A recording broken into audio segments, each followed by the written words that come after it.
সব দূর সালাউদ্দিনকে দেবেন।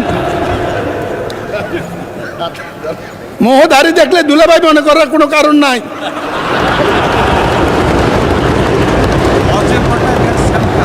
দালাল চক্রের কঠোর দমন, স্বরাষ্ট্রমন্ত্রী দমন যেখানে আপনি সেখানে। আপনি যদি দমন না করেন, জাতি প্রস্তুত হচ্ছে আপনাকে যে কোনো দিন দমন করার জন্য বেরিয়ে আসবে। মাননীয় স্পিকার, ইউরোপ যাত্রা একটা মরণ ফাঁদ। দালাল চক্রের প্রলোভন, যে মানবীয় দানবীয় ঘটনা ঘটে এর একটা বিচারও আজ পর্যন্ত হয়েছে বলে জানা নাই। ইউরোপে জমি এবং মুক্তিপণ এটি একটি বিরাট সংকট। এটার জন্য আমাদের রাষ্ট্রদূতগুলা, রাষ্ট্রাচারগুলা কী জন্য থাকে আমি আজ পর্যন্ত এটা জানি না। মাননীয় স্পিকার, কেউ কোনোদিন আমাদের লোকের বিপদের পাশে দাঁড়িয়েছে এই গল্প আমি কোনোদিন শুনি নাই। বৈধ এজেন্সি এটা ইচ্ছা করলে নিয়ন্ত্রণ করতে পারে, কিন্তু করবে না, কারণ এদের টাকার এত দৌরত্ব, যে কোনো জায়গায় টাকা যায়। একমাত্র জামাত ইসলামের কেউ তো কোনো টাকা নেইছে বলে শুনি নেই আমি আমরা। এইটাই জন্য বললাম হাততালি দেওয়ার কিছু নেই, কেউ বাদ নাই। সংসদ এখন এই দেশের মানুষের প্রাণ কেন্দ্র। এই একটি কারণেই সংসদ চলাকালীন গ্রামের মানুষ পর্যন্ত টেলিভিশনের দিকে তাকিয়ে থাকে। প্রসঙ্গটি অত্যাধিক গুরুত্বপূর্ণ। এর একটি ইতিহাস আছে। ম্যান পাওয়ার এক্সপোর্ট শুরু হয় শহীদ জিয়া যখন দেশের রাষ্ট্রপতি।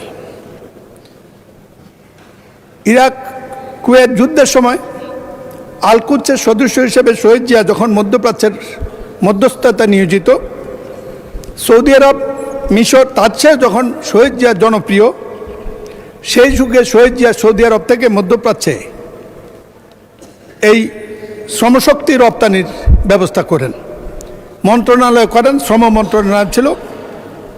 অ্যাকাউন্টসের অন্য অভিজ্ঞ লোক তার নামে একজন লোক প্রথম মন্ত্রী হয়েছিল। সেই সময়ে 80-র দশকে, সেই সময়ের পর 80-র দশকে তখন হজের লোক নিত, হজ ভলেন্টিয়ার 300 থেকে 3000 পর্যন্ত লোক নিত।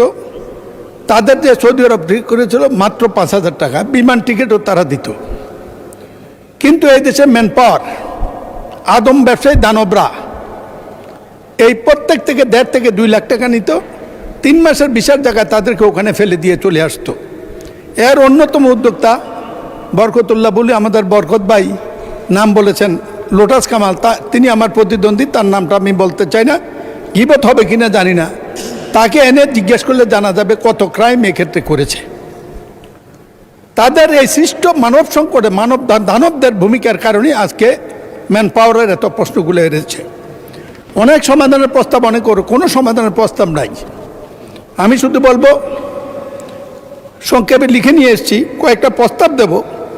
এই ব্যাপারে কোনো সন্দেহ নেই, আমাদের মধ্যে মধ্যপ্রাচ্যের রিমিটেন্স, বিদেশি মুদ্রা বাংলাদেশের অর্থনীতির প্রাণকেন্দ্র এখন। এই জন্য তাদেরকে যে কোনো পর্যায়ে সহযোগিতা মর্যাদা দেওয়া উচিত। এটার একটা মাত্র কারণ, বৈধ সময় বর্তমান সংকট সীমিত সুযোগ হয়েছে। এক সময় সৌদি আরব, মধ্যপ্রাচ্যের দেশগুলো আমাদের প্রধান সম্ভাবনা থাকলেও বর্তমানে নামমাত্র দেশে সীমিত পরিসর হচ্ছে। অধিকাংশ মধ্যপ্রাচ্যের লোক যাওয়ার এখন নগণ্য। মালয়েশিয়ার শ্রমবাজার বন্ধ, তার জন্য দায়ী এই সিন্ডিকেট। সকল সরকারের সময় একটা সিন্ডিকেট কাজ করে। আমরা আশা করি আমাদের সরকারের সময় একে কাজ করতে দেওয়া হবে না, সরকার কাজ করবে। ইউরোপ যাত্রা একটা মরণ ফাঁদ। দালাল চক্রের প্রলোভন, যে মানবীয় দানবীয় ঘটনা ঘটে এর একটা বিচারও আজ পর্যন্ত হয়েছে বলে জানা নাই। আমি জনাব তারেক রহমান সরকারকে, আমাদের সরকার কৃতজ্ঞতা জানাই। রামিসের হত্যার ঘটনা যেমন তাড়াতাড়ি হয়েছে, মানব পাচারকারী যে হত্যা হয়, খুন হয়, তাদের বিচারও 24 ঘন্টার মধ্যে করার ব্যবস্থা করতে পারলে এটা বন্ধ হতে পারে। বিপজ্জনক রুট, দালাল চক্র অফিসে বেশের দুর্গম রাস্তা, জঙ্গল, ঝুঁকিপূর্ণ নদী, সমুদ্র পথে ইউরোপ পাঠার চেষ্টা করে। অনেকে গন্তব্যে পৌঁছতে পারে না, আর পৌঁছতেও তারা ওখানে যায় না, কোনো কাজ পায় না। মানবিক বিপর্যয়, জিম্মি, নির্যাতন, মৃত্যু, লাশ হয়ে ফেরা আমাদের দেশের লোকেরা করে। পত্রিকা নাম আসে, আজ পর্যন্ত শুনি না কারো সাজা হয়েছে কোনো সরকারের আমলেই। এই ব্যাপারটি দেখার জন্য মন্ত্রণালয় আছে। আমাদের মন্ত্রণালয় এখন অত্যাধিক ভালো মানুষ কাজ করছে, আর বিশেষ করে বৈষম্যবিরোধী আন্দোলনের নেতা আমাদের নুরুল হক নূর এখানে মন্ত্রী, তারাও যদি এই সমাধান করতে না পারে আমরা আর কার কাছে চাইব? সুতরাং আমি আশা করি মন্ত্রণালয় কঠোর এই ব্যাপারটি রোধ করা যাবে। ইউরোপে জমি এবং মুক্তিপণ এটি একটি বিরাট সংকট। এটার জন্য আমাদের রাষ্ট্রদূতগুলা, রাষ্ট্রাচারগুলা কে জন্য থাকে আমি আজ পর্যন্ত এটা জানি না। মাননীয় স্পিকার, কেউ কোনোদিন আমাদের লোকের বিপদের পাশে দাঁড়িয়েছে এই গল্প আমি কোনোদিন শুনি নাই। বৈধ এজেন্সি এটা ইচ্ছা করলে নিয়ন্ত্রণ করতে পারে, কিন্তু করবে না, কারণ এদের টাকার এত দূরত্ব, যে কোনো জায়গায় টাকা যায়। একমাত্র জামাত ইসলামের কেউ কোনো টাকা নেইছে বলে শুনি নেই আমি আমরা এইটাই জন্য বললাম হাততালি দেওয়ার কিছু নেই, কেউ বাদ নাই।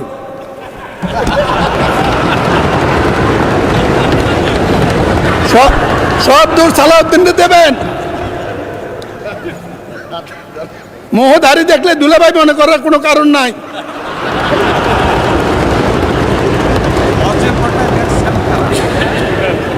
হজে মেলার টাকা নাই, কারা পাঠায়? সব পারে, শুধু আমি বিশ্বাস করি স্পিকার ব্যাপারগুলা সমস্যাগুলো বক্তৃতার কিছু নেই, জানে সবাই। একটা মন্ত্রণালয় করছে, ডিজি অফিস করছে, বিরাট বিরাট বিল্ডিং করেছে, কিন্তু রিমিটেন্স যোদ্ধারা সাহায্য পায় কত পার্সেন্ট, এটা একটু হিসাব হওয়া উচিত। স্বরাষ্ট্রমন্ত্রী আমাদের, আপনি এইটাও তদন্তের আওতায় নিতে পারেন।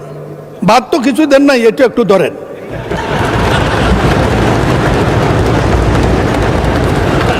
বৈধ রিক্রুটিং এজেন্সি এবং সম্মানিত লোক ক্রিমিনাল যার ইতিহাস নাই তাকে বৈধ লাইসেন্স দেওয়া হবে না, যে ইচ্ছে সে হোক।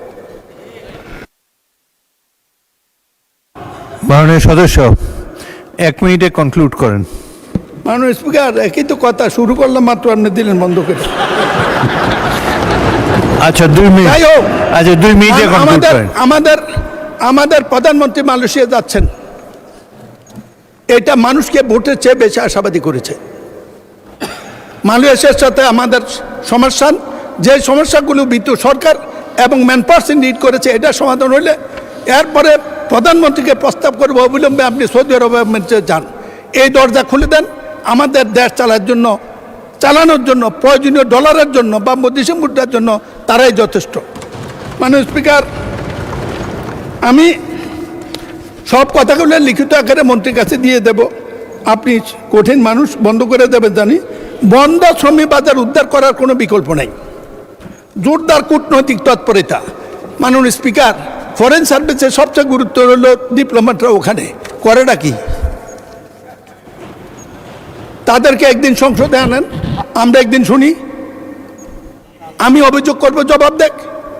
এই সংসদীয় কমিটির কথা দরকার নেই, অলরেডি সংসদীয় কমিটি গঠিত হবে শ্রম মন্ত্রণালয়ের যাকে দেবেন উনি থেকে এদেরকে ডেকে জিজ্ঞেস করুক লোকরা নির্যাতিত হয় কেন, পাসপোর্ট নেওয়ার সমস্যা কেন। মাননীয় স্পিকার, দালাল চক্রের কঠোর দমন, স্বরাষ্ট্রমন্ত্রী দমন যেখানে আপনি সেখানে। আপনি যদি দমন না করেন, জাতি প্রস্তুত হচ্ছে আপনাকে যে কোনো দিন দমন করার জন্য বেরিয়ে আসবে। মাননীয় স্পিকার, আমি যেদিন দাঁড়াই সেদিনে আপনি চেয়ারে থাকেন। আমার একটু সীমাবদ্ধতা আছে, আপনার সাথে বিতর্ক করতে পারি না। আমি বলছিলাম সময় যখন দেবেন ইচ্ছা করে এই যে কিছু কথা বলার জন্য দিয়ে, যাই হোক 6 মিনিটে যথেষ্ট দিয়েছেন, আপনাকে ধন্যবাদ। আমি শুধু বলবো এই ব্যাপারটি সমাধানের সাথে মাননীয় সরকার প্রধান জনাব তারেক রহমান হাউজে নাই, আপনারা আছেন বিরোধী দল মিলে।